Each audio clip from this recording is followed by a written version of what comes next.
وسلام على عباده الذين اصطفى أما بعد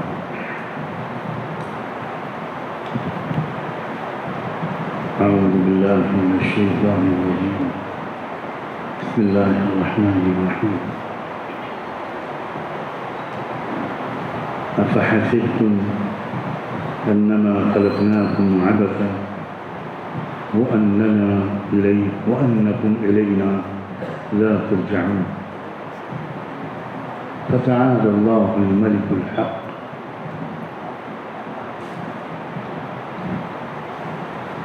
سبحان ربك رب العزة عما يصفون وسلام على المرسلين والحمد لله رب العالمين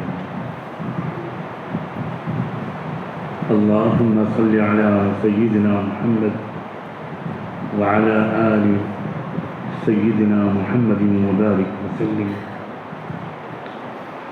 اللهم صل على سيدنا محمد وعلى آل سيدنا محمد وبارك وسلم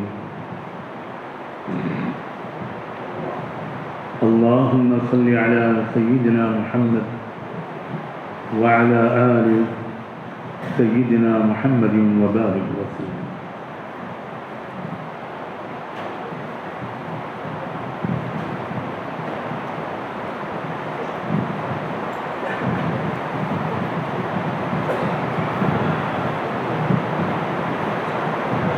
وقت کی گنجائش کے مطابق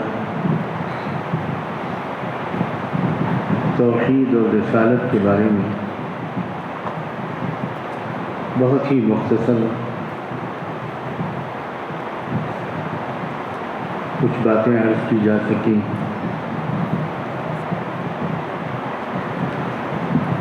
جو باتیں نہیں کہی جا سکیں توحید اور رسالت کے بارے میں وہ ان باتوں سے کہیں زیادہ ہیں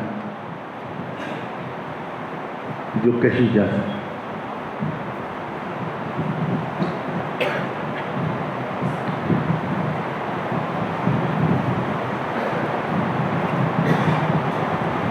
آج آخرت تیسرے بڑے بنیادی عقیدے آخرت کے بارے میں کچھ کہنے کا ارادہ ہے اللہ آسان سے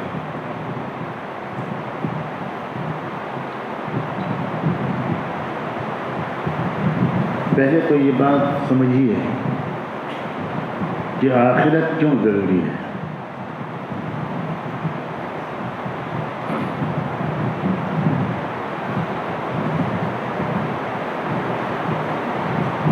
اگر آپ ایک گھر مکان دیکھیں مکان میں شاندار فرنیچر بہترین کچن بہت ہی عالیشان رہنے سہنے اور آرام و راحت کا بندوبست ہو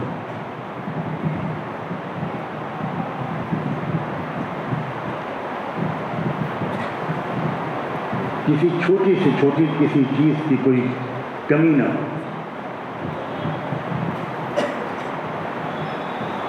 تو آپ اس مکان کو دیکھ کر کیا سمجھیں گے؟ یہی سمجھیں گے کہ یہاں لگتا ہے کچھ لوگ آنے والے ہیں رہنے کے لیے، یہ ان کے لیے ہی بنا ہے۔ یہ پنکھے، یہ اے سی، یہ فرنیچر، یہ کراکری، یہ کچن، یہ بستر، یہ آرام و راحت کے اور آرائش اور زیبائش کے بہت ہی قیمتی سامان، یہ یقیناً کسی انسان کے لیے یا کچھ لوگوں کے لیے یہاں سجائے گئے ہیں۔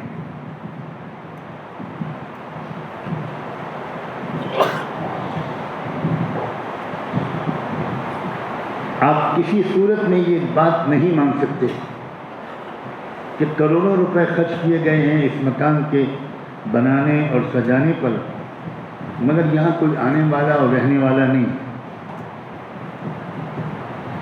آپ کیا کہیں گے اس آدمی کے بارے میں جس نے اپنی زندگی بھر کی کمائی یا اپنے آباء و اجداد کی چھوڑی ہوئی دولت اربوں روپے اس مکان اور بلڈنگ بنگلے پر لگا دیے، سوئمنگ پول بھی بنا دیا، گارڈن بھی بنا دیا، سروینٹ کوارٹر بھی بنا دیا، کسی چیز کی کوئی کمی نہیں ہے، مگر کوئی یہاں آ کر رہے گا نہیں، بس ایسے ہی بنایا۔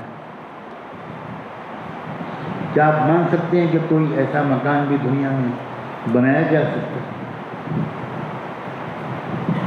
کوئی صحیح دماغ کا انسان جو بالکل ہی پاگل نہ ہو چکا ہو، کیا وہ ایسا کام کر سکتا ہے؟ آپ دیکھتے ہی سمجھیں گے بھائی مکان اور مکان کے اندر کی ساری چیزیں یہ مقصود نہیں ہے، مقصود تو اس انسان کی راحت ہے جو اس میں رہے گا۔ تو اصل مقصود انسان ہے اور اس کی راحت ہے۔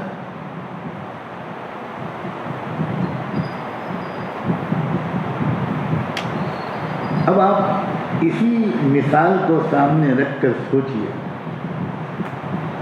کہ کسی بنانے والے نے یہ زبردست دنیا بنا،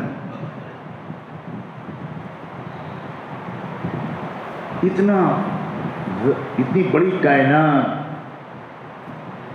آسمان، کئی آسمان، آپ کئی نہ مانیے جو ایک تو مانیے گا جو نظر آتا ہے،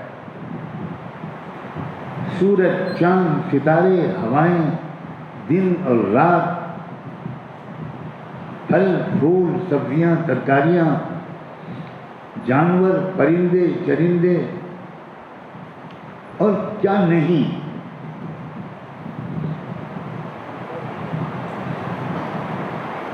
کسی نے بھی اگر بنایا ہے تو وہ کسی مقصد سے بنایا ہو، اور آپ جب غور کرتے ہیں تو آپ یہ دیکھتے ہیں کہ ان میں سے ہر چیز ڈائریکٹلی یا انڈائریکٹلی انسان کے کام آ رہے۔ ہر انسان کی کوئی نہ کوئی ضرورت یا کچھ نہ کچھ ضرورتیں ان سب مخلوقات سے پوری ہو رہی ہیں۔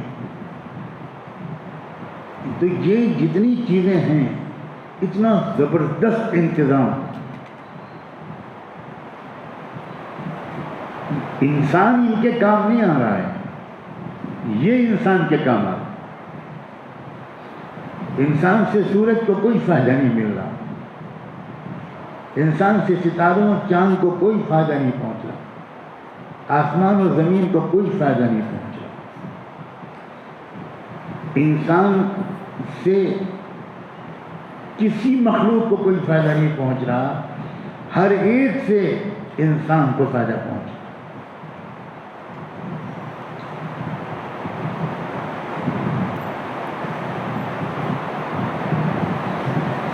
کل ایک ڈاکٹر صاحب ملے، کل یا پرسوں،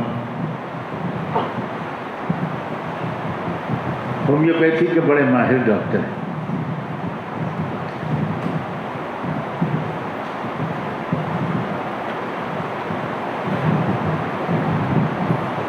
انہوں نے کہا کہ ایک کیس میرے پاس آیا، ایک بچہ آیا 8-9 سال کا، اور اس کا 8-10 دن سے پیشاب بالکل بند تھا، ایک بوند پیشاب۔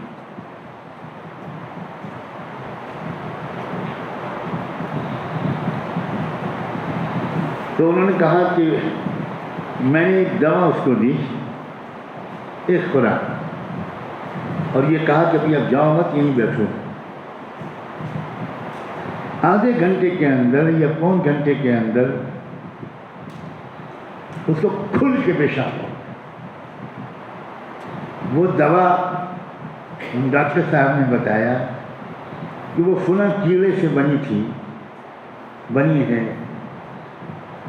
جس کیڑے کی عجیب خصوصیت یہ ہے کہ وہ پوری زندگی میں ایک بار بھی پیشاب نہیں کرتا، وہ پیشاب کرتا نہیں ہے، کراتا ہے۔ آپ سوچیے ذرا، ہر چیز کسی نہ کسی حیثیت سے میرے اور آپ کے کام آنے کے لیے اس نے بنائی. یہ دنیا بھر کی دوائیں، یہ دنیا بھر کی جڑی بوٹیاں عجیب عجیب مقصد سے بنی. اس کیڑے کو انسانوں سے کیا فائدہ؟ کوئی اڈانی ہو، امبانی ہو، اپنی پوری دولت پیش کریں اس کیڑے کو، تو اس کیڑے کے کیا کام آئے گی یہ دولت؟ لیکن اس کیڑے کی انسان کو اتنی بڑی ضرورت ہے کہ اس نے ایک مریض کو پیشاب کرا دیا. ہر چیز انسان کے کام آتی ہے.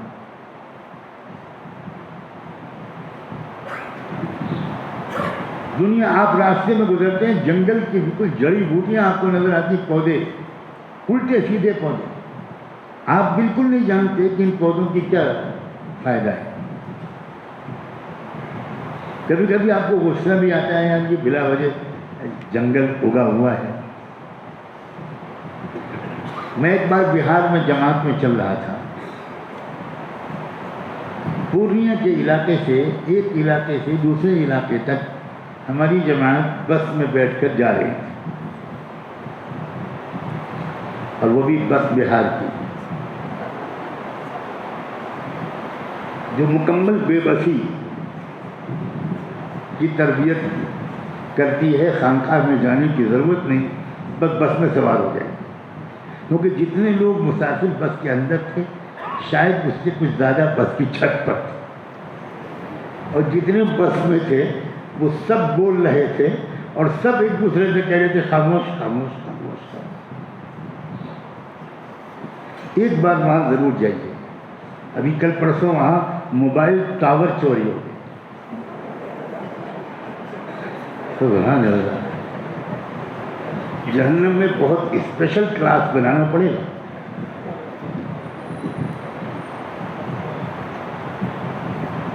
کیونکہ اتنے شاطر لوگ کہیں وہی کچھ نہ چرا لیں. تو ہمارے ساتھ ایک حکیم صاحب تھے لکھنؤ کے، بڑے اچھے حکیم، انتقال ہو گیا ان کا. وہ بس کی کھڑکی سے ان جنگلی جھاڑوں کو، کانٹے دار جھاڑیوں کو دیکھ رہے تھے بہت غور سے، اور اچانک وہ بولے کہ مولانا مجھے ایسا لگتا ہے کہ اس علاقے میں پتھری کے مریض بہت ہیں، یہاں گردے کی، مثانے کی، پتھری کے مریض بہت ہوں گے. میں نے پوچھا وہ کیسے؟ تو انہوں نے کہا کہ جو بہترین گھاس ہوتی ہے، جڑی بوٹی، بدن سے پتھری کو گلا کر نکال دینے والی، وہ یہاں بہت ہے. اور اللہ کا یہ قانون ہے کہ جس علاقے میں جو بیماری ہوتی ہے اسی علاقے میں اس بیماری کی دوا ہوتی ہے.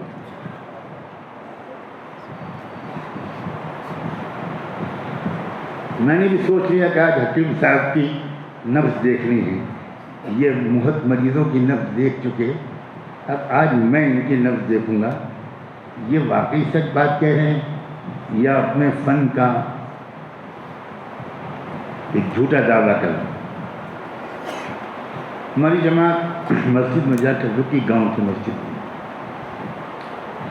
پتہ چلا کہ اس مسجد میں ہم غلطی سے آ گئے، اگر زندہ چلے گئے تو خیریت ہے. یہ بہت ہی کٹر قسم کے اہل سنت برادران کی مسجد ہے، اور آج تک یہاں کوئی جماعت مار کھائے بغیر نکلی نہیں. اب میں ایک نمبر کا ضدی آدمی ہوں. میں نے کہا میں تو نہیں نکلوں گا، میں تو انشاءاللہ اسی مسجد میں رہوں گا اور یہیں سے جماعت نکالوں گا. اب ہمارے کچھ ساتھی راضی ہو گئے، کچھ ساتھی وصیت نامہ وغیرہ لکھنے لگے کہ اب کل ہی مانگی تھی دعا شہادت کی، اور یہ کیا خبر تھی کہ فوراً قبول ہو جائے. تو ایک صاحب، حاجی صاحب حج کرنے گئے، بیان میں مدینے میں موت کے فضائل سنے، تو انہوں نے بہت رو رو کر آمین کہا، اللہ ہم کو مدینے کی موت نصیب فرما. شام کو آیا بخار، اور کپ کپی تاری ہوئی اور ساتھیوں نے مبارکباد دینی شروع کی، حاجی صاحب مبارک۔ وہ آپ دیکھ نہیں رہے مسجد نبی میں اصل نماز کے بعد 6 7 8 جنازے ہو رہے ہیں، تو وہ آج کل بخار جو آ رہا ہے وہ لے کر جا رہا ہے، حاجی صاحب خوب قبول ہو گئی دعا۔ تو لگے رونے پیٹنے کہ میں نے اللہ میاں سے یہ کب کہا تھا کہ اسی بار قبول کر لی۔ بھائی کچھ کرو، واپس لے لو یہ دعا۔ میں اللہ میاں سے سوری بولتا ہوں، اور میں یہ کہتا ہوں کہ 30 35 سال کے بعد جب میرے سب بچوں کی شادیاں وادیاں سب ہو جائیں گی تو پھر بلا لیجیے گا، پھر دے دیجیے گا، موت ابھی نہیں۔ تو حکیم صاحب کو میں نے آزمانے کے لیے اچھا یہ بھی دیکھ لیا کہ گاؤں میں اگر ہم نے یہ ظاہر ہو گیا کہ یہ تبلیغی جماعت ہے، تو میں نے کہا سب ساتھی، نہ تعارف، نہ اعلان، نہ گشت، نہ بیان، سب بالکل خاموش، آج کوئی مشورہ نہیں ہوگا، سب اعمال میں کروں۔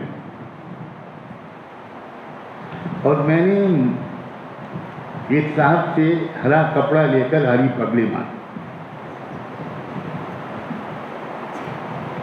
تو جب گاؤں نمازی آئے اور ہری پگڑی والے مولانا یا پیر کو دیکھا تو تھوڑا ان کا اطمینان ہوا کہ نہیں یہ لگتا ہے کہ مسلمان لوگ ہیں۔ تو میں نے جلدی سے کھڑے ہو کر نماز کے بعد یہ کہا کہ بھائی ہم لوگ یہاں سے گزر رہے تھے، نماز کا وقت ہو گیا، تو یہ طے ہوا کہ بھائی نماز پڑھ لو، جماعت کی نماز مل جائے گی، اس کے بعد چلے جائیں گے۔ اور جب آ گئے ہیں تو بھائی آپ حکیم، ہمارے پاس ایک حکیم صاحب ہیں ہمارے ساتھ، اگر گاؤں میں کوئی بیمار ہو اور دکھانا چاہے تو آپ لوگ لے آئیے، دیکھ لیں گے، ہو سکتا ہے ان کی دوا سے فائدہ ہو جائے۔ کچھ میں نے کوئی بات ایمان، دین، یقین، 6 نمبر 7 نمبر کچھ نہیں، کوئی اشارے ہی نہیں کیا کہ دین کی بات ہوگی۔ تو گاؤں والے بھاگ، ہاں ہاں ہاں، اب ایک آ رہا ہے مریض، 2 آ رہے ہیں، 3 آ رہے ہیں، سب پیٹ پکڑے ہوئے آ رہے ہیں، 4 5 مریض آدھے گھنٹے کے اندر آ گئے، اور سب مریض وہی جن کو حکیم صاحب نے نبض پکڑی اور پوچھا، پتہ چلا کہ پتھری ہے، بری طرح تڑپ رہے، گردے کے درد میں، مثانے کے درد میں، بلیڈر کے درد میں۔ حکیم صاحب نے کہا بالکل پریشان نہیں ہوں، وہ جو گھاس ہے نا تمہاری وہ تو توڑ لا، کوئی دوا کی ضرورت نہیں، وہ گھاس توڑ لا۔ گاؤں والے گئے جلدی سے گھاس توڑنا، ان کا بس جاؤ اسی گھاس کو دھو کر ابال لو، اچھی طرح ابالو، جتنا پانی ڈالو اس کا آدھا رہ جائے تو اس کو تھوڑا تھوڑا کر کے پیو۔ اور ہم لوگ ابھی جلدی نہیں جائیں گے، دیکھ لیں دوا کا کیا۔ ان کا صاحب اب تو ہم آپ کو جانے نہیں دیں گے، اب آپ کیسے جائیں؟ نہیں نہیں بالکل نہیں، ہماری رات کی دعوت ہماری طرف سے۔ اب سب لوگ مسکرا رہے ہیں جماعت کے ساتھی، اور میں نے اس وقت دیکھا اللہ، یقین مانی۔ حکیم صاحب نے کہا کہ 2-2.5 گھنٹے کے اندر تم لوگوں کو بہت کس کے درد اٹھے گا، گھبرانا مت، اور اس وقت جو پیشاب لگے تو تم لوگ کو کوئی برتن میں کر لینا، کوئی گھڑا ہو، کوئی چیز مٹی کی کوئی چیز ہو، اگر ہو سکے تو اس میں کر لینا، ہم کو آپ سے بتانا۔ 2-2.5 گھنٹے لگے ہوں گے زیادہ سے زیادہ، بس 3 4 5 مریض جتنے آئے تھے وہ سب آئے، اور تڑپ سے تڑپتے ہوئے بھی آئے اور خوش بھی آئے، اور تھوڑی دیر کے بعد حکیم صاحب نے کہا تمہاری سب کی پتھریاں نکل گئیں، اب تمہیں کسی دوا کی ضرورت نہیں۔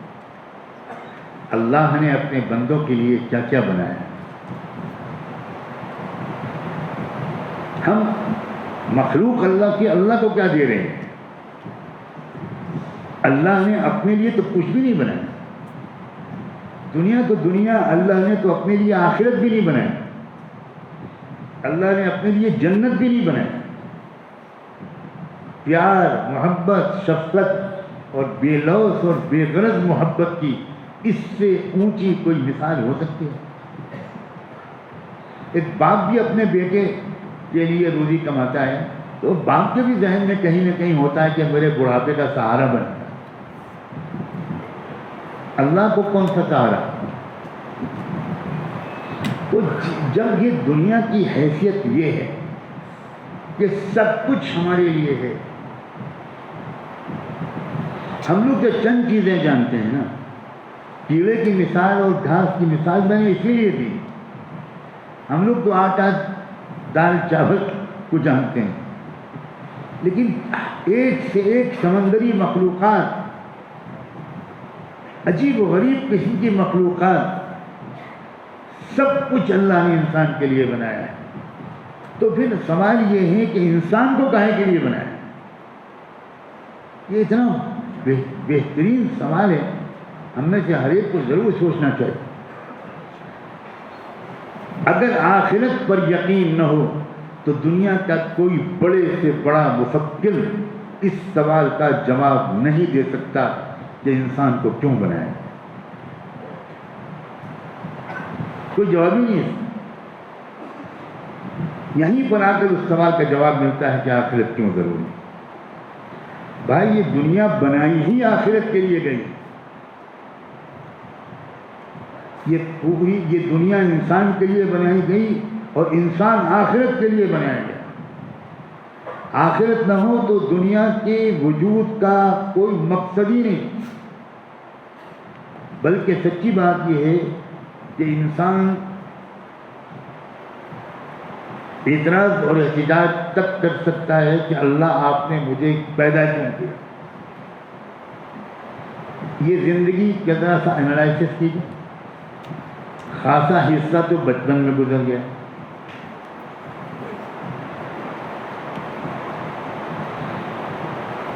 جس میں بہت کچھ پتہ بھی نہیں تھا، اور یہ لے آؤ وہ لے آؤ، یہ کام کر دو وہ کام کر دو، ادھر ابا ڈانٹ رہے ہیں ادھر بھوپا ڈانٹ رہے ہیں، ادھر استاد مرغا بنا رہے ہیں۔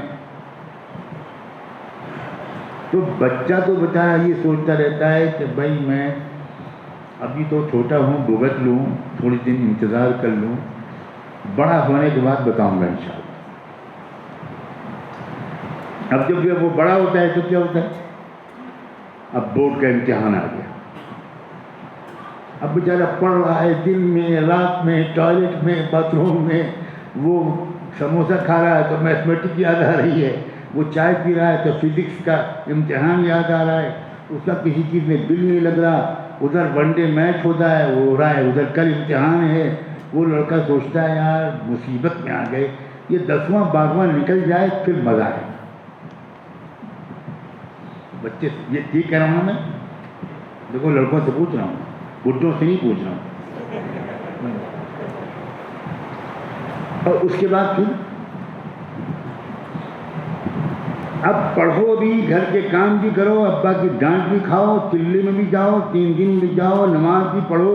لڑکا سوچتا ہے یار کیا ہم مصیبت سے کر گئے، چلیے ٹھیک ہے ذرا میں بڑا بن جاؤں، باپ بن جاؤں، پھر بتاؤں گا، پھر تو میں بالکل فلاں ملک کے وزیر اعظم کی طرف۔ اب بڑے ہوئے، بڑے شوق سے شادی ہوئی، بہت انتظار تھا، وہ یہ سمجھ رہے تھے کہ جنت الفردوس ملے گی، اور شادی کے بعد نئے مسائل شروع۔ آج بیوی کو وامٹنگ ہو رہی ہے، آج بیوی کو پیٹ میں درد ہو رہا ہے، ڈاکٹر کے پاس لے کے جاؤ، ان کا یورین ٹیسٹ کراؤ، رپورٹ میں آیا کہ بچہ ہونے والا ہے۔ ارے یہ کام پھنس گئے۔ اب شوہر کہتا ہے بیوی سے یار اتنی جلدی کیا کی؟ اب نماز پڑھ رہا ہے، سوچ رہا ہے گورا ہوگا کہ کالا ہوگا۔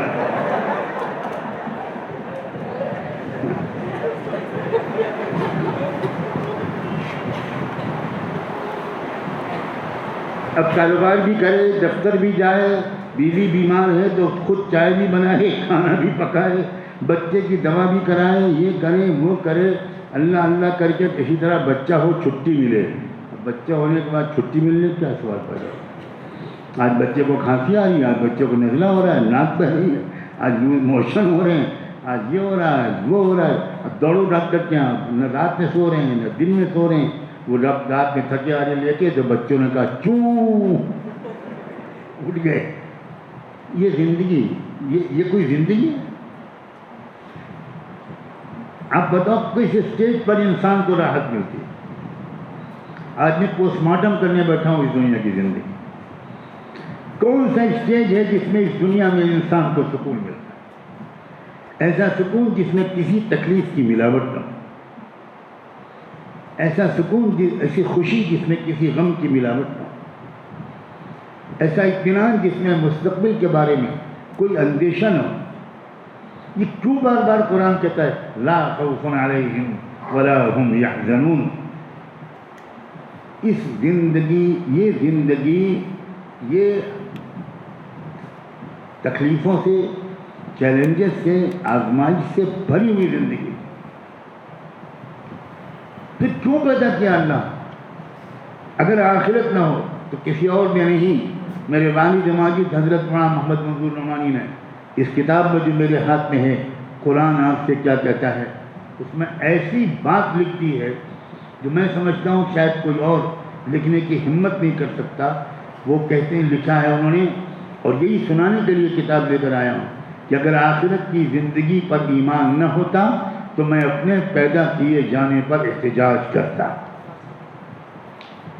اور یہاں کی ہزاروں فکروں اور پریشانیوں والی اس چند روزہ زندگی کے مقابلے میں صرف اپنے ہی لیے نہیں بلکہ سب انسانوں کے لیے میں کسی ایسے طریقے سے خودکشی کو جائز بلکہ بہتر سمجھتا جس میں زیادہ تکلیف نہ ہو. یہ حقیقت ہے اس دنیا کی زندگی.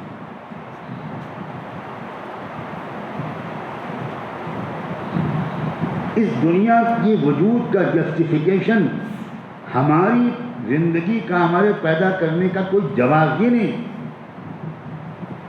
اگر آخرت نہ ہو کاہے کے لیے پیدا کیا؟ ایک جھنجھٹ بڑی زندگی گزار کر اپنے وقت پر مر جائیں. زندگی کا کون سا اسٹیج ہے جو پریشانیوں سے خالی ہے؟ یہ تو اللہ تعالیٰ نے ہم انسانوں کا مزاج ایسا بنایا ہے، تھک گئے تھوڑا لیٹ گئے، تھوڑا آرام مل گیا، تھوڑی پریشانی آئی تھوڑا سا خوشی مل گئی، پھر تھوڑا بھول گئے. اس طرح جوجھتے غموں سے، پریشانیوں سے گزرتے ہوئے، کچھ کھٹا میٹھا تجربہ کرتے ہوئے زندگی گزر جاتی ہے. اور اسی انسان کو تکلیفوں پر کو برداشت کرنا سب سے آسان ہوتا ہے جس کو آخرت پر یقین ہے. وہ انتظار کر رہا ہے کہ یہ پریشانی تو تھوڑی دیر کی ہے، اس کے بعد تو مزے ہی مزے ہیں، اس لیے وہ تکلیفوں کو برداشت کرتا ہے. جس کو آخرت پر یقین نہیں ہوتا وہ دنیاوی تکلیفوں کو برداشت نہیں کر پاتا. لاکھوں کروڑوں لوگ خودکشی کرتے ہیں. ساری دنیا مانتی ہے کہ مسلمان، نام کا مسلمان، گنہگار مسلمان، غافل مسلمان بھی وہ کروڑوں میں کوئی ایک آدھ خودکشی کرتا ہو.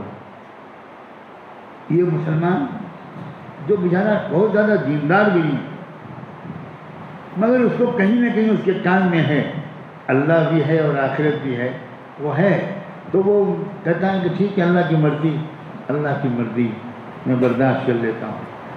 اس طرح نہیں برا بھلا کہتا وہ خدا کو، جیسے دوسری قوموں کے لوگ بیچارے کہتے ہیں.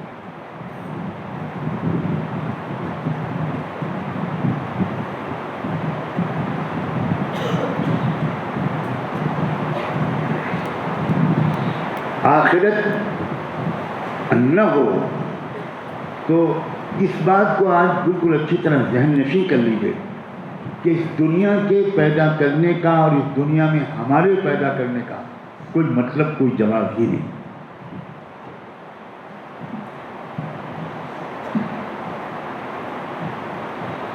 اصل مقصد آخرت ہے.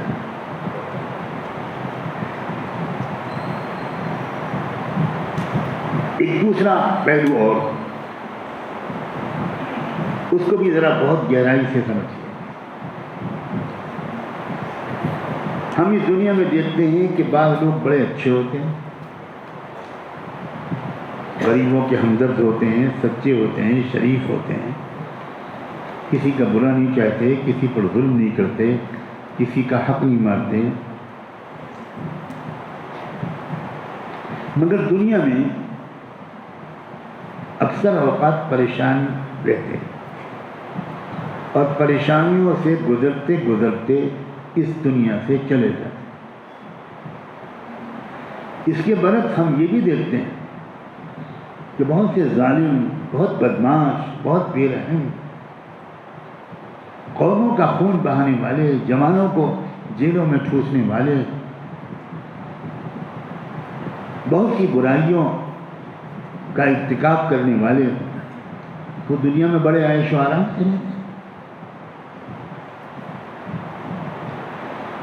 تو برائی کا بدلہ ان کو اس دنیا میں ملتے ہوئے ہم نہیں دیکھتے، اور اچھائیوں کا انعام بھی اس دنیا میں ملتے ہوئے ہم نہیں دیکھتے. کیا یہ اکثر نظر نہیں آتا کہ جو اچھے لوگ ہیں وہ کچھ پریشان سے رہتے ہیں، اور جو برے لوگ ہیں اکثر ان میں سے کچھ دن تک ضرور عیش اور مستی کی زندگی گزارتے ہیں.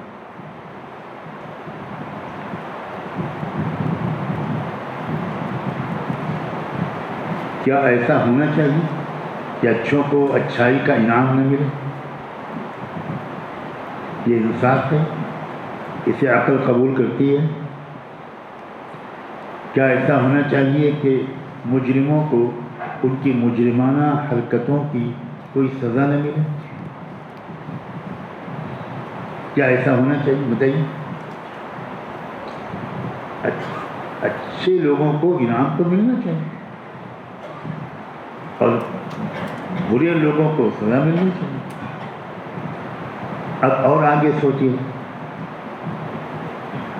کیا اس دنیا میں یہ کیپیسٹی ہے کہ اچھوں کو ان کی پوری اچھائی کا انعام مل سکے؟ کیا یہ سکت ہے؟ ایک انسان نے 500 یتیم بچوں کو پالا پوسا، بڑا کیا، اچھی تعلیم دلوائی.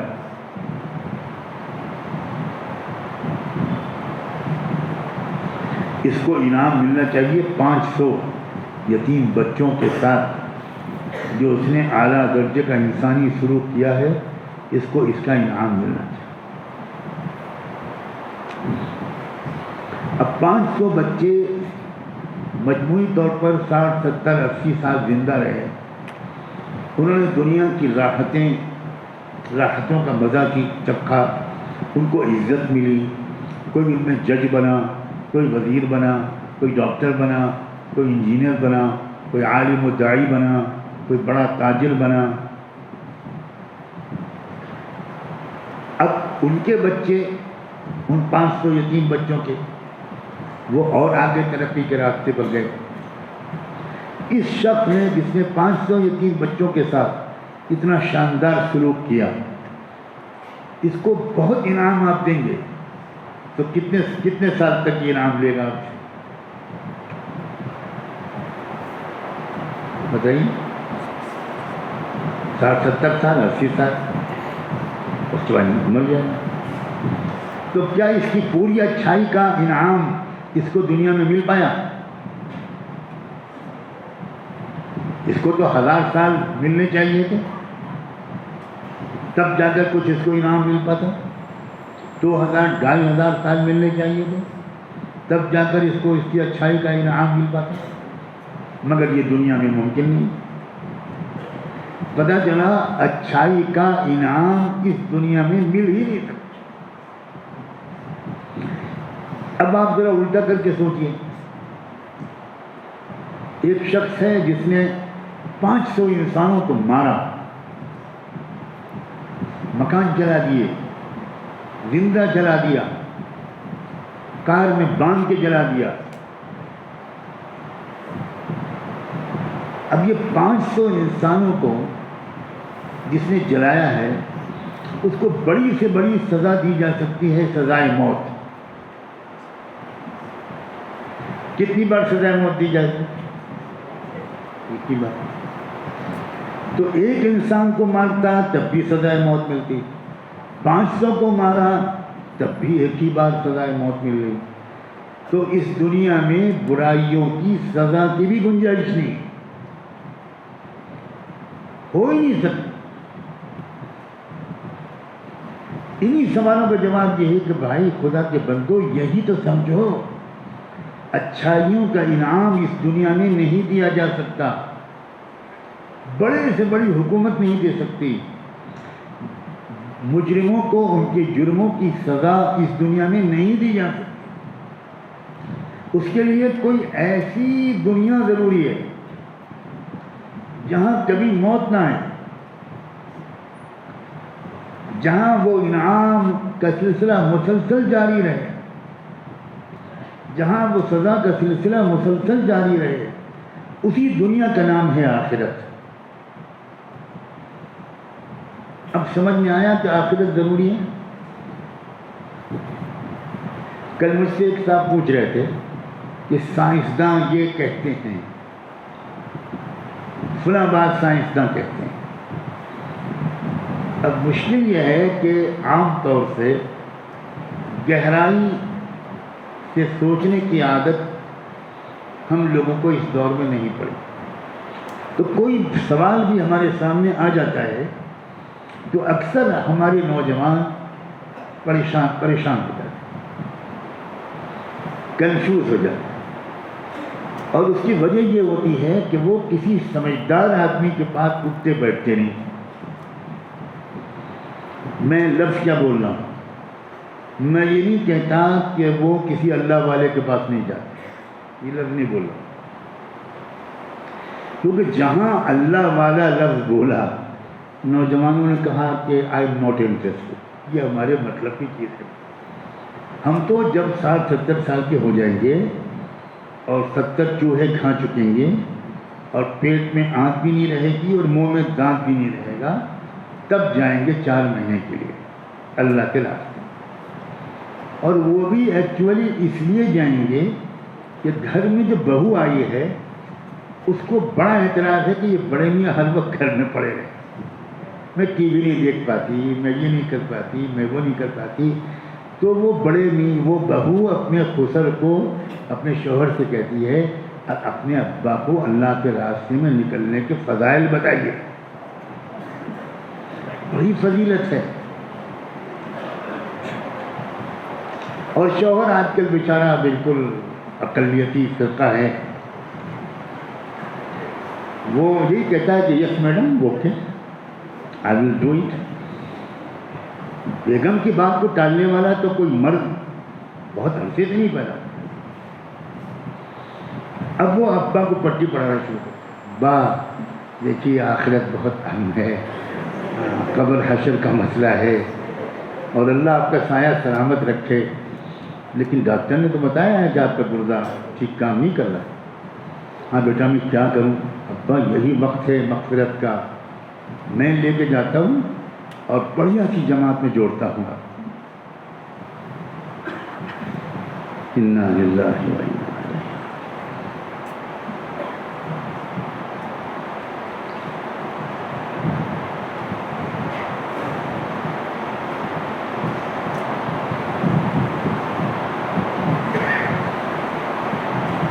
اس سے زیادہ صاف جملہ شاید کوئی بول نہیں سکتا جو میں نے ابھی آپ کو پڑھ کے سنایا، کہ اگر آخرت نہ ہوتی تو میں اپنے پیدا کیے جانے پر اللہ سے احتجاج کرتا۔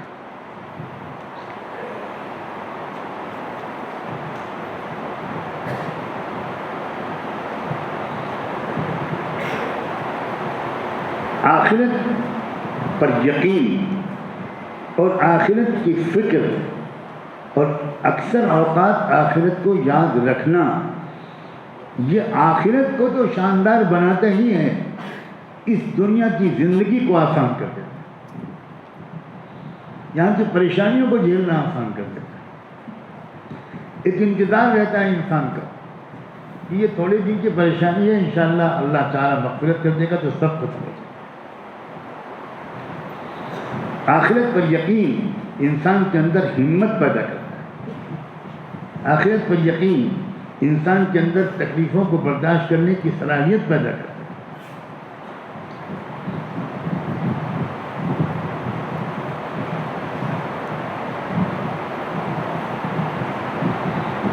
اسی لیے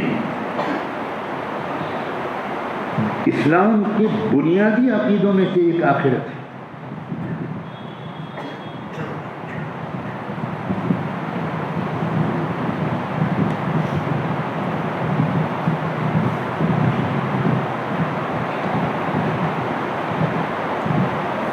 دل کو آخرت کے تذکرے سے سکون ملتا ہے، امید پیدا ہوتی ہے، نا امیدی ختم ہونے لگتی ہے، مایوسی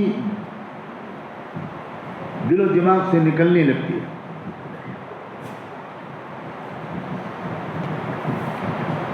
دنیا میں پہنچنے والے جو حادثے غم ہوتے ہیں ان سب کو جھیلنا اور برداشت کرنا انسان کے لیے بہت آسان ہوتا ہے۔ اسی لیے ہزار کمزور ایمان ہو، اس میں کوئی شک نہیں کہ پوری دنیا کی تمام قوموں میں آج عام مسلمان، ہمارے آپ کے جیسے غافل و گنہگار مسلمان بھی، وہ دنیا کی دوسری قوموں کے مقابلے میں دماغ کے مریض کم، دل کے مریض کم،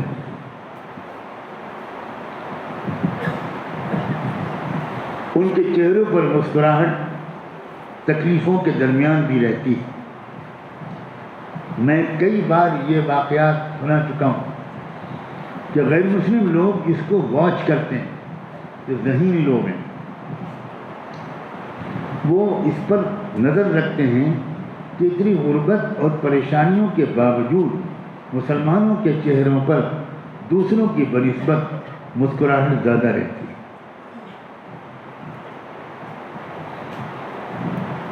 اور خاص طور پر لوگوں کو بہت تعجب ہوتا ہے کہ یہ مدرسے کے مولوی، مسجد کے امام اتنی چھوٹی چھوٹی تنخواہوں پر یہ اتنے مست کیسے رہتے ہیں، اور لوگ یہ شبہ کرتے ہیں کہ کچھ ہے معاملہ، کچھ میز کے نیچے بھی کچھ ملتا ہے۔ جل کے مر جاؤ، جلتا بھونتا لال لال کوئلہ بن جاؤ، ہم انشاءاللہ ہنستے رہیں، ہم مسکراتے رہیں۔ کیوں؟ اس لیے کہ الحمدللہ گئے گزرے حال کے باوجود ہمارے سامنے آخرت رہتی ہے۔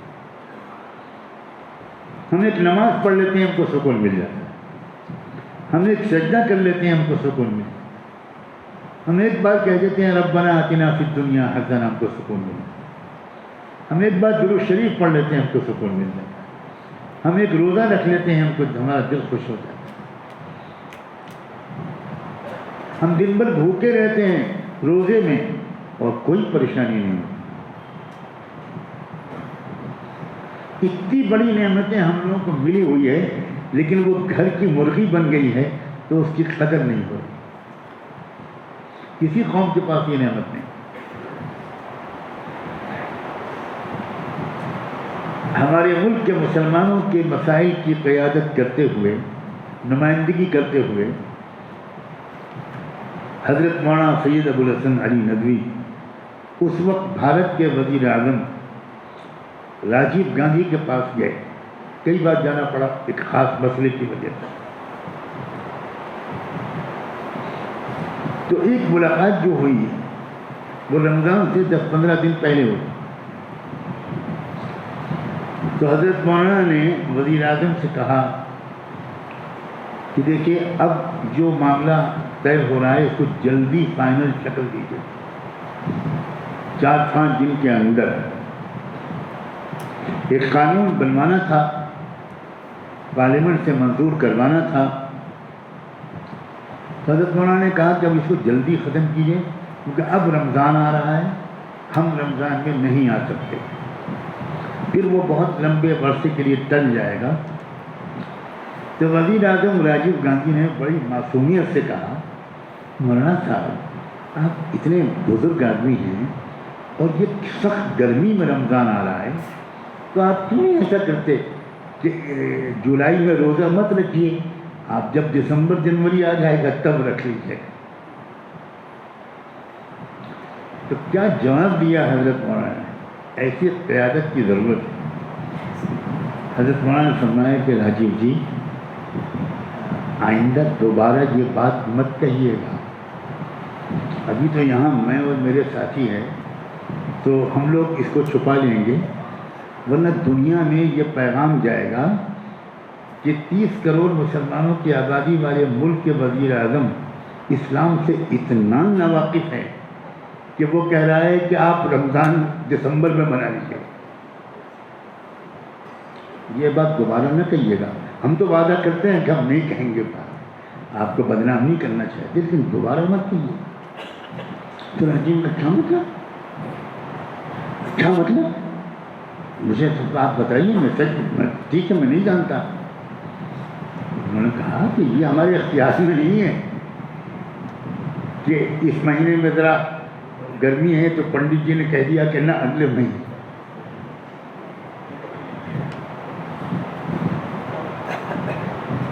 سخت گرمی کے روزے میں الحمدللہ یہ گنہگار مسلمان جس طرح ہنسی خوشی سے روزہ رکھتا ہے، یہ اسی کا نصیب ہے۔ للصائم فرحتان، اللہ کے رسول نے اعلان فرمایا کہ روزے دار کو دوہری خوشی، 2 دفعہ خوشیوں کا موقع ملے گا۔ ایک بار وہ خوش ہوتا ہے جب افطار کرتا ہے،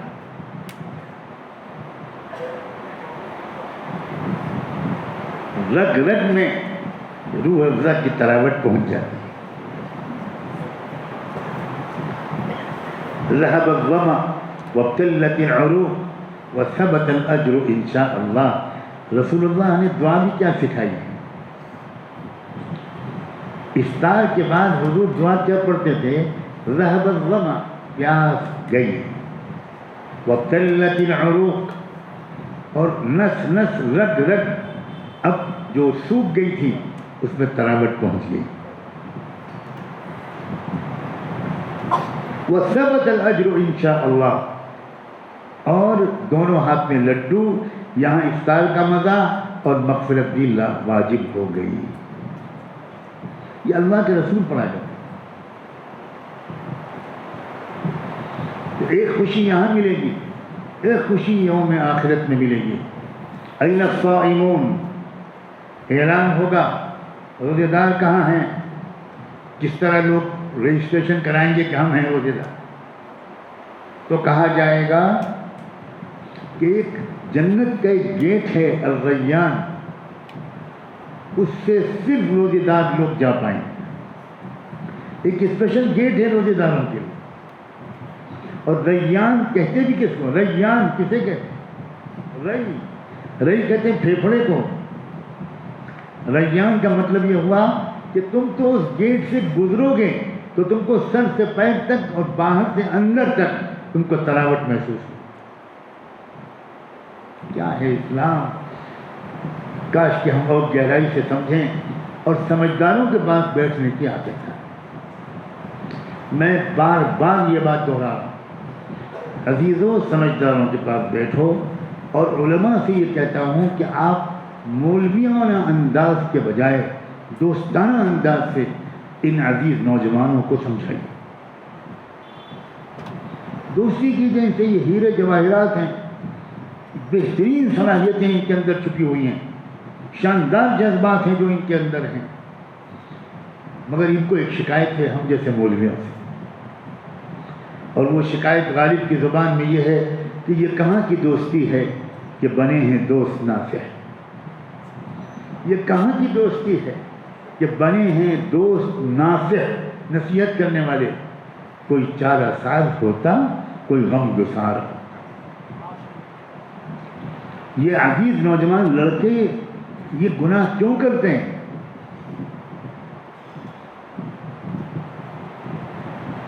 صرف اس لیے کرتے ہیں کہ دنیا کا موجودہ ماحول ان کو دل کا سکون نہیں دے پاتا، اور یہ تھوڑے دیر کی خوشی، تھوڑے دیر دل کا سکون حاصل کرنے کے لیے کوئی فلم دیکھ لیتے ہیں، کچھ چیٹنگ کر لیتے ہیں، کسی لڑکے لڑکی سے دوستی کر لیتے ہیں، ہائی ہیلو کر لیتے ہیں، حالانکہ یہ لڑکے خود جانتے ہیں کہ جتنا یہ کام کرتے ہیں اتنا ہی ان کے دل کی الجھن بڑھتی چلی جائے، سکون نہیں ملتا۔ لیکن انہیں کوئی بتائے گا نا تب تو کہ تم جو خوشی چاہتے ہو اللہ بھی تم کو خوش دیکھنا چاہتا ہے، لیکن تم خوشی وہاں ڈھونڈ رہے ہو جہاں خوشی نہیں ہے۔ ایک بڑے میاں کا 100 کا نوٹ کھو گیا کمرے کے اندر، جب روشنی ہو گئی تو بڑے میاں میدان میں نکلے 100 کا نوٹ ڈھونڈنے کے لیے، اور بڑی گہرائی سے پورے کھیت میں، پورے میدان میں، راستوں میں، ہر جگہ ڈھونڈتے پھر رہے ہیں۔ تو کسی نے کہا کہ میاں کیا ڈھونڈ رہے ہیں؟ بڑے میاں کہنے لگے 100 کا نوٹ میرا کھو گیا۔ پوچھا چچا جان وہ کہاں سے کھویا تھا؟ تو بولے کہ وہ کمرے کے اندر کھویا۔ تو بھی یہاں کیوں ڈھونڈ رہے ہیں؟ کہنے لگے کمرے میں اندھیرا بہت ہے۔ آج کا نوجوان یہ خوشی، سکون، اطمینان یہ ڈھونڈ رہا ہے آخرت سے غفلت میں، یہ ڈھونڈ رہا ہے کسی گناہ میں۔ جو چیز جہاں ہوتی ہے وہیں ملتی ہے، اور جو چیز جہاں نہیں ہوتی نہیں ملتی۔ من اعرض عن ذکری فإن له معیشة ضنکا ونحشره یوم القیامة اعمى۔ اللہ کی بتائی ہوئی باتوں کو کے علاوہ کہیں اور اگر کوئی توجہ دے گا، اللہ تعالیٰ کے احکام کے بجائے اپنی من مانی زندگی گزارنے کی کوشش کرے گا، فإن له معیشة ضنکا، اس کو اس دنیا میں اس کی زندگی اجیرن ہو جائے، گھٹن محسوس ہوگی۔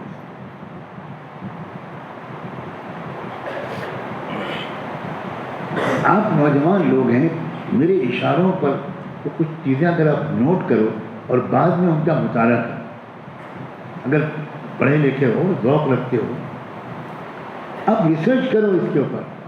اب تو آسان ہو گیا، آپ کو لائبریری میں جانا بھی نہیں، گوگل پہ آپ ڈالیے، کمانڈ دیجیے، جواب آ جائے۔ اب آپ تلاش کیجیے گوگل پر کہ سائیکیٹرک پیشنٹ دنیا میں کہاں ہے زیادہ، دماغی مریض یہ دنیا میں کہاں زیادہ ہے۔ آپ کو اسے لمبے لمبے جواب اور اعداد شمار آئیں گے تو آپ سر پکڑ کے دماغی مریض دنیا کے امیر ملکوں میں ہیں، غریب ملکوں میں آلموسٹ 0% ہے۔ عجیب بات ہے، سب سے زیادہ دماغی مریض امریکہ میں، صرف نیو یارک شہر میں 700 چھوٹے اور بڑے دماغی اسپتال، 700۔ اس کا اندازہ کیجئے کہ پتہ نہیں ہر دوسرا یا تیسرا آدمی کچھ کریک ہے۔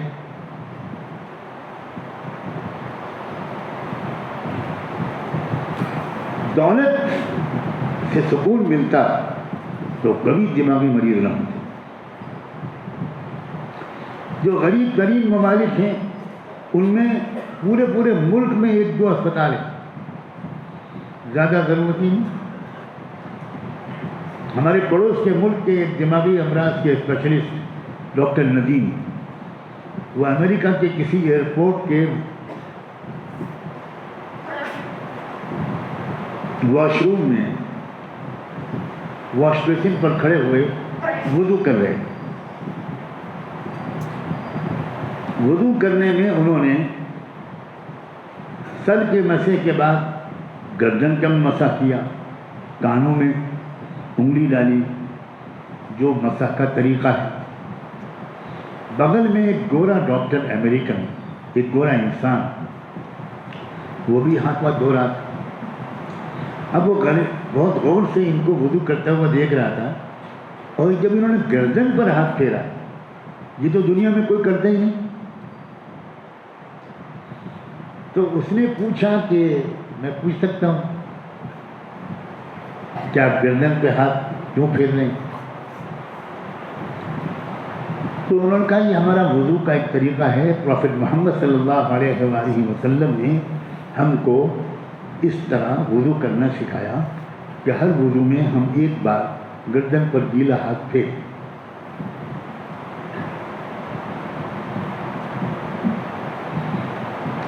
اس نے کہا کہ آپ میرے ایک سوال کا جواب دینا پسند کریں؟ پوچھیے کیا بات ہے؟ کس ملک کے آپ؟ فلاں ملک. آپ کے ملک میں دماغی اسپتال اور پاگل خانے کتنے ہیں؟ تو وہ تھوڑا حیران ہوئے کہ یہ بھی کوئی مریض ہے کیا, علاج کی تلاش میں ہے. تو انہوں نے کہا کہ تو زیادہ نہیں ہے, پورے ملک میں ہوں گے 6-7.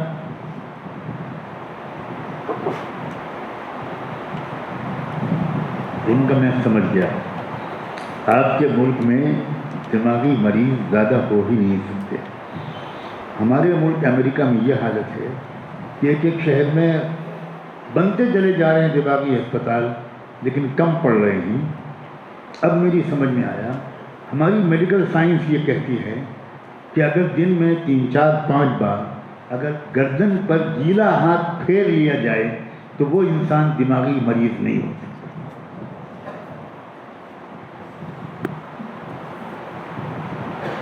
ہماری اسلام ہماری گھر کی مرغی ہے عزیزو, اس کی ہم قدر نہیں کرتے.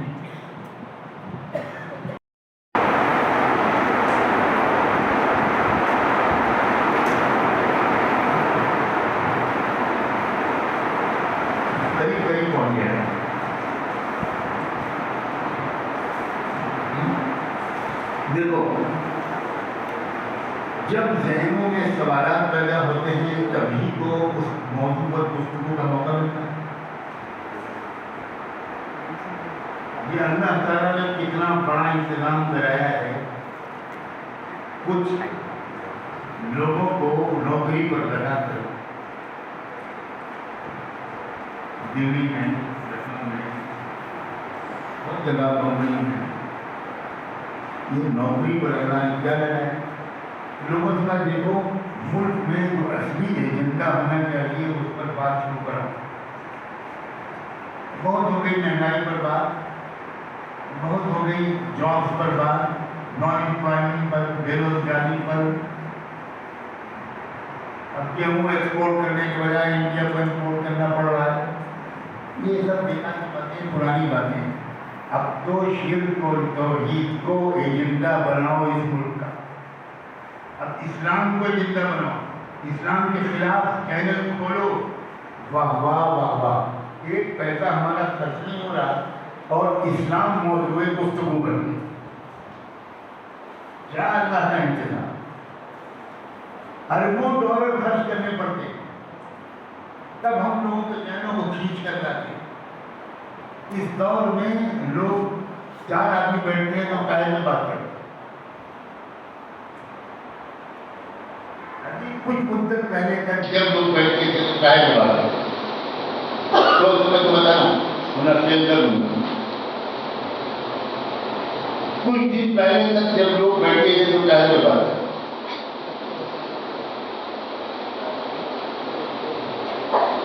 عورتیں بات کرتی تھی پیاز بہت مہنگی ہوئی,